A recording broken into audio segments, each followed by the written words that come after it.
during these times, as opposed to 20, 30 million people are out of jobs. You know, our business is struggling a little bit. These numbers are down. I don't try to focus on that. I try to look at what are my options moving forward and to take action on that.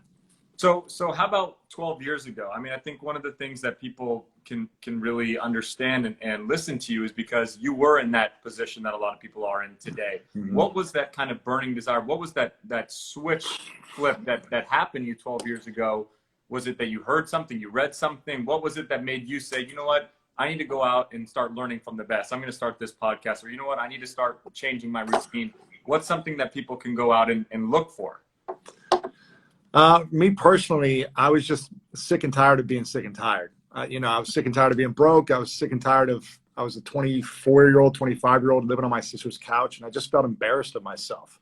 I felt embarrassed of where I was at in my life. I felt embarrassed that I had no money. I had no car. I had no job. I had nothing. So I was just kind of sick and tired of myself. And I said, I had success in one area, that was in sports, and that identity is no longer there. So that job is no longer there. What can I do to make myself better? What skills can I acquire to make me more desirable to get a job or to get enough money to get off my sister's couch? Originally, that was the whole goal. How do I make enough money to go get my own apartment? And I'll never forget when I spent my first month's rent of $495 for rent in Columbus, Ohio. I still had no car, but I was able to pay rent for 1 month somewhere that wasn't my sister's. It was like the greatest feeling in the world to just take that step. And I was terrified because I didn't know how I was going to pay the next month's rent. But I remember just writing a list, and I try to do this every year. I write a list of all my fears that I haven't yet conquered. Right. And at that point, 24, 25 years old, I had a lot of fears. So the list was long. And I just said, what are the things that are holding me back the most? And I wrote a list. Public speaking was at the top of the list. Learning how to salsa dance was so intimidating for me. That was at the top of the list. Singing in public, like all these things were terrifying for me emotionally. And I just started doing them. I started doing the things that scared me the most. And I think when we take on our fears and we tackle them so that they no longer have power over us, we feel a sense of confidence and ease of life that we can figure things out. And so what I'm recommending to people right now is creating a list of their biggest fears and starting to tackle them one at a time. If that's having the hard conversation with the relationship you're in, that could be a big fear that you've been thinking about. If it's a conversation with someone in your family, if it's public speaking like it was for me, if it's publishing your first article, whatever the fear is that you have, I think writing down a list and really taking inventory of why does this scare me? And then just doing it until you don't have that fear anymore. I think, Louis, that's such great advice. And I think there's so many millions of people right now who have fear about, I can't even put food on the table. I know. So many women, all of the research is now showing that women have been kind of the focus of this economic downturn. It hurts women the most, single mothers who can't put food on the table, who could write down the list of like, I can't feed my kids, I can't pay my rent, I can't pay my electrical bills. And I had yesterday on the Sunday paper, spoke to a woman that I did a documentary about a couple of years ago called Paycheck to Paycheck. And she was working minimum wage, less than minimum wage. And she had 3 kids. And I asked her how she pulled herself up. She went back, got her GED, became a nurse. And she said, I just used my kids as the focal point. I want my kids to see me do something, put, you know, whether I stood in a food line, whether I accessed food stamps, whether I just wanted them to see me trying. So what would be the advice, I think, for people who, you know, their fears are so fundamental? They can't even put food on the table. Is it kind of having a visualization of something that's bigger than you, or finding whether it's your kids? You know, I always use like, I want to be healthy now so that my kids can see me healthy in the future, or I'll know my grandchildren's name. Having an image that's bigger than you. I think it's different for everyone. For me, I wanted to be proud of the person to look back at myself and say, I'm proud of that kid, that 25-year-old who was struggling. I'm proud of the actions he took to get out of that space. If I had kids at the time, I probably would have been saying, like, I want to be a great role model so my kids don't have this same mentality, or they don't struggle the same way, or they know what to do when they do struggle. So I think you got to find your inspiration yourself. For me, I always look back to, will I be proud of myself based on the actions I'm going to take? Or am I going to be proud if I stay in fear for these next 6 months to a year, or however long it needs to get me out of this? That's just my personal way of being, is just I want to make sure I'm proud. And I make tons of mistakes that I'm not proud of all the time, but I want to look back and be like, you know what, I was proud of the overall journey that I took through the mess. Right. I think that's hard. You know, there's so many, like Patrick's younger brother's just graduated from college, and he was calling me yesterday to fix his resume. And he was like, you know, I don't even know where to begin, right? And I was saying, you know, just like calling up and saying, I'll offer myself for free. Because he's going to end up on on the couch in his mother's house. Right? Yeah, exactly. But I mean, what do you say to all these young people who are coming in and they're like, you know, like, where do we even start? Yeah, I've got a family member. They are supposed to be graduating this year as well, and they are you know, really upset and hurt that their senior project isn't happening in college that they've been working on for years, that they're not going to be able to graduate with their friends, all these things. And, you know, and it's easy for someone like me to look back and be like, this is no big deal. Just, you're in college. Who cares? Like, let it go. But we all have our own situations in life where it is a really meaningful, big deal, right? No matter what stage of life you're in, you know, so we can't diminish someone's emotions and feelings around what's important and meaningful to them, whether they're missing their senior graduation. Like, someone like me might be like, okay, like, it's not a big deal, but it is a big deal to everyone. Or someone that isn't able to go to work as a in the food and beverage industry where they really enjoyed going to work and they can't right now, it's a big deal for them as well. So I think just not minimizing what people are going through is key, and really being aware that we're all going through different emotions and respecting each individual's emotions. Right. I want to talk to you about right now. What is kind of your daily routine? What have you been working on? I know that for people that are listening, you have your School of Greatness, you had your masterminds. So much about you was how can I learn from some of the best? How do I get myself involved and surround myself from the best people that will make me a better person? And yet right now you can't be around anyone, right? I mean, of course, we're doing these Zoom calls, we're doing these Instagram lives, but how has that affected the last 2 months and of your days and stuff like that? Yeah, you know, it's interesting. I want to share, which I think will be really powerful for people. I just brought on a couple new people on my team actually today. So we did our first like kickoff team call this morning with the whole team, bringing these two new members on. And one of the individuals I brought on, he's an amazing producer, and I met him 9 years ago in New York City when I was living in New York City.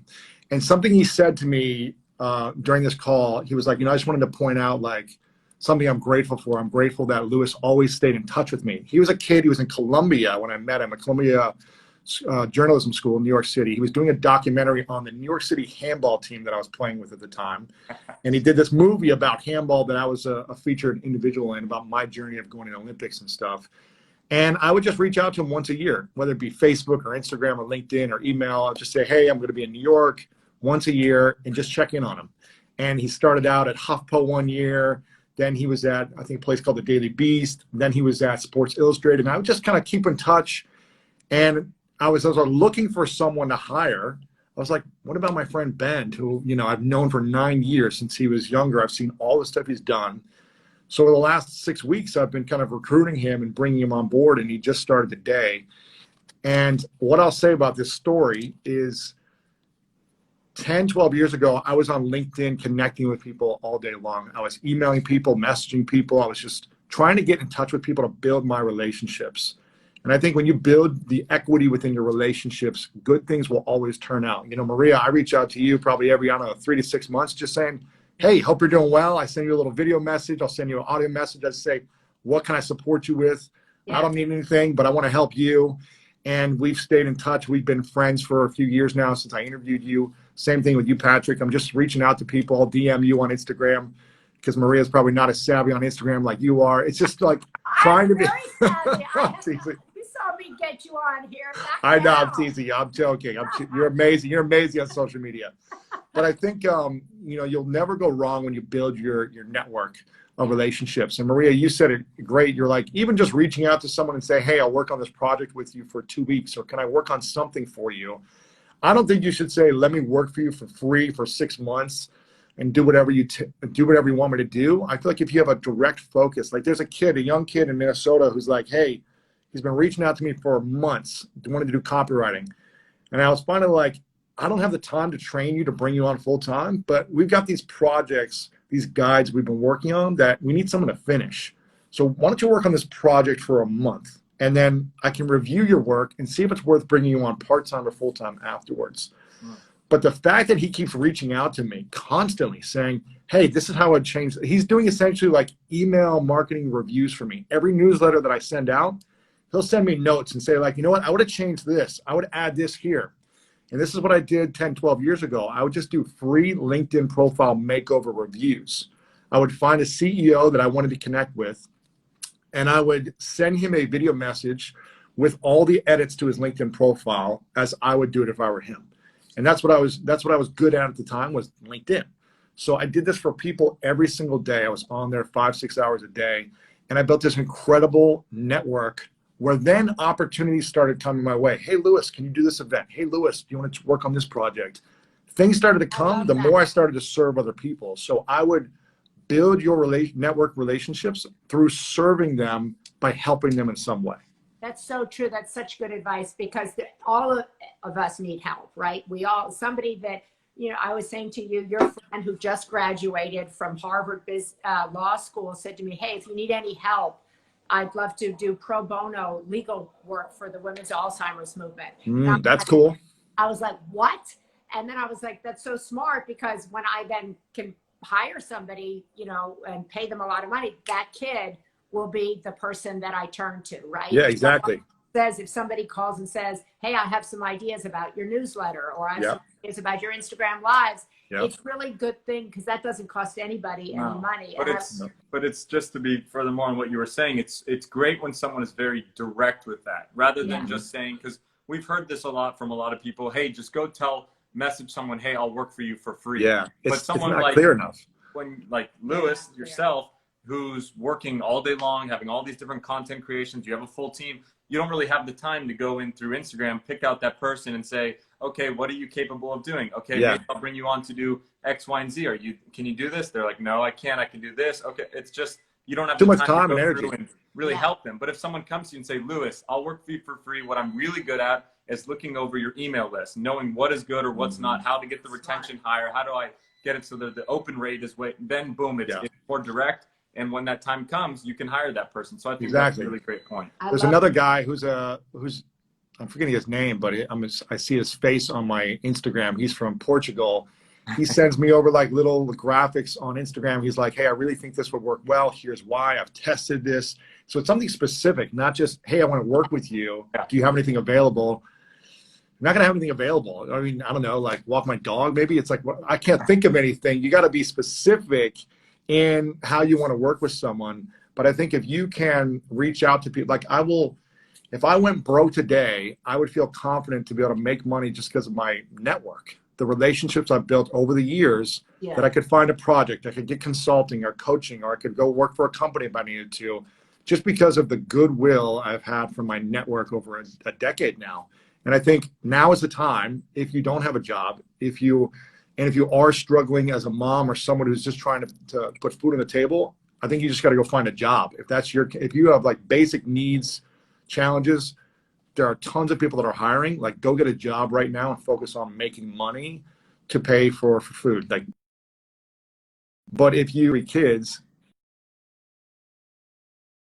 and you're not struggling with those basic needs, then I would work on building your network and building relationships and being of service to those people that you really want to be around, the people you want to work with, and reach out to them. That's what I would do.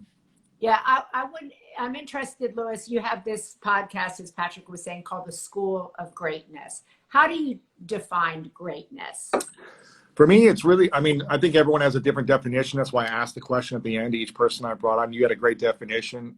For me, it's discovering the unique gifts and talents that you have. And with those unique talents and gifts, pursuing your dreams in life. And in that pursuit, making the maximum impact on the people around you. So it's really figuring out, who am I? Why am I supposed to be on this planet? What are the talents that I have that I can contribute to the world? And how can I pursue the dreams that I have with those talents? And then how can I just make people happy around me? Right. I think it's, it doesn't have to be a complicated thing. It's like, how can I just make people smile around me? How can my energy impact people in a positive way? I think that's so great. And that's how I kind of see the greatness too, is how can you go and in turn, not just think about yourself and what you're great at and where you want to get to, but then the next level is how can I find ways to impact others? How can I give back to other people? Mm-hmm. And I think that that's such an important thing with what's happening right now.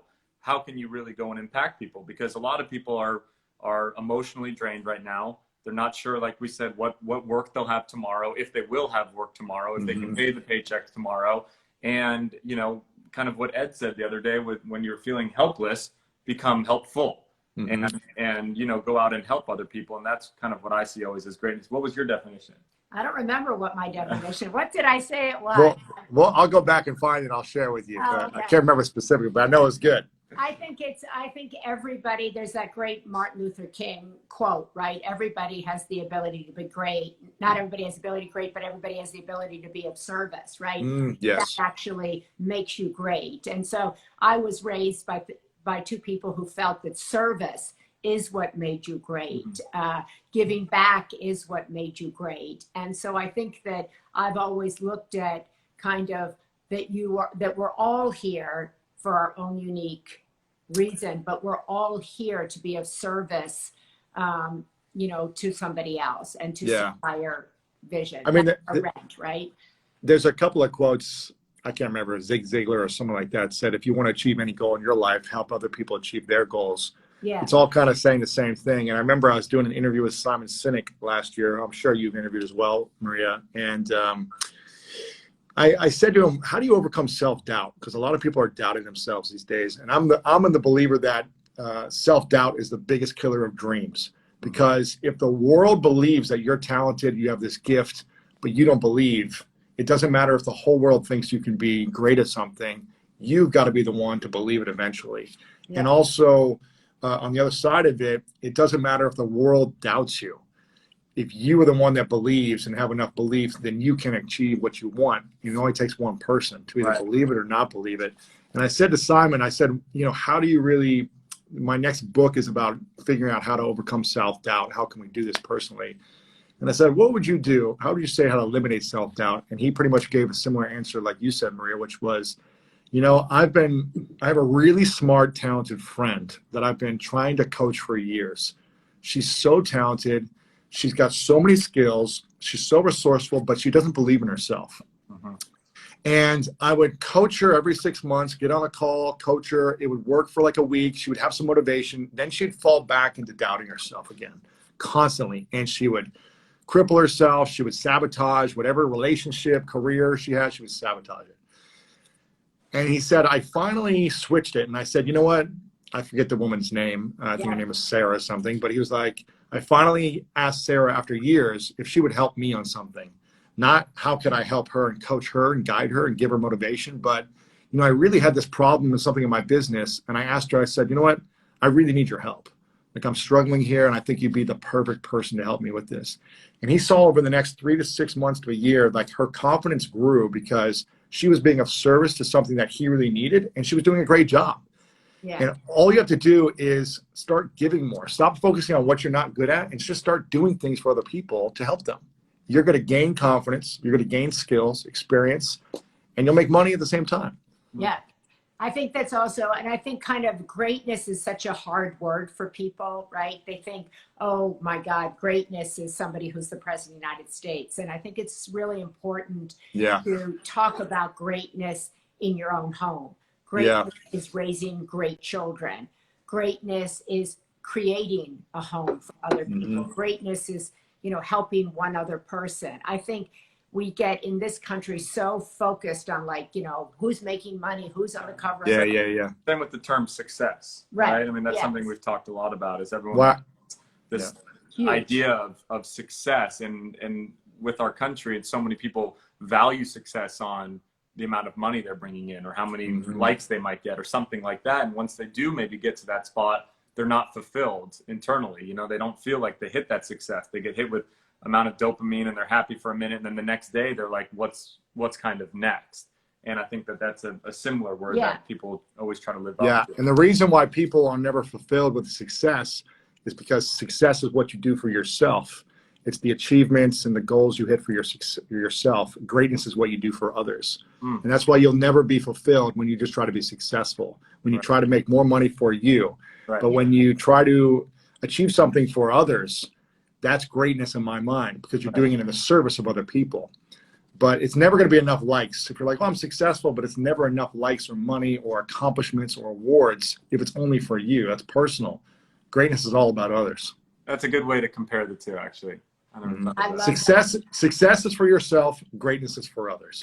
I love that. Well, you're so inspirational, Louis. We're so grateful that you came on here today. I'm glad to hear you're writing another book about self-doubt. I walk every couple days with Simon, so I'm walking with him today, and I'm going to share that story. Oh, you do? Yeah, I do. We walk and talk and dream up things. On the phone or? No, in person on the opposite side of the street. No way. Yeah. Simon Sinek. Distance walk. I just outed us, but anyway, Did he just move here? I think he said. Did he? Yes, he did. Okay, yeah. Half a year ago or so, and That's right. He said he was moving. Yeah. Yeah. So, Oh, that's cool. So you guys, yeah, tell him I said hi. That's great. We will. He's a power walker. He's a good walker. You're like, slow down. he's a power thinker. But he's a slower walker. But I'll have to join the walk sometime. Yeah. Yeah, you can join in. Yes. It's our walk of greatness. Yes, our walk of greatness. Who goes in this 20 feet away walk that you guys have? It's a walk with men. That's what I'm calling it. That's Walk with men? We'll tell it to you later. Okay, perfect. Yeah. We appreciate you coming on. I think several people asked me about the documentary. Not asked me, said, where do you watch the documentary? Is that still on your website or on Apple? If you go to greatness.com, you can sign up to be notified when we're releasing it. We're trying to. I've never done this before, Patrick. I've never done a movie or anything, so we're still trying to figure out how do we get this thing out there and distribute it and which platform. So, all this legal work I'm dealing with right now on making sure it's all cleared. So maybe I can get your advice on that later. But if you go to greatness.com, you can learn about it there. Okay. Awesome. And Well, then thank I'm gonna put up a website, Walk with Men, and he can come. You can get notified if you want to walk. Perfect. I'm in. All right. Thanks so much. Thank you so Appreciate much. you guys. God bless. See ya. See ya. Bye-bye. I think that was, I thought Louis was very inspirational as always. I liked his definition. I really liked what he said about offering specific things you can do for somebody. No, I think that's, but he's the one who brought it up, and it is so true. I mean, during times like these, a lot of people like Christopher, my brother, your son, who's just finished school and is looking for work and doesn't know if he's going to have work. Yeah. One of the best things you can do right now is try to go and offer your services for free, like you were saying. But you need to be very direct with what you can do. With someone like Louis, who's extremely busy and has content creation meetings all day and is doing content and this thing and that thing, for someone to just say, he probably gets hundreds of messages that just say, hey, I'll come and work for you for free. But he doesn't have the time to go and train those people. So if someone comes at him and says directly, hey, I can help you with that email chain, I can help grow your retention rate, I can do X, Y, and Z, and showing their X factor. I would like that person. Okay, well, someone can go and message Maria, but that's a great way for someone to go and introduce their talents and their work, build their resume, learn from someone that's great. And I thought that was so great that what he had said. I also loved the comparison of the idea of success versus greatness. And success, so many people value success because it has to do with them personally. How can I reach success? How can I be successful? What can I do for me? Whereas greatness is really about, in that journey of evolving and getting better as a person, I'm going to reach my hand out and help someone else. Right. That has always been in my lifetime, and I'm much older than you.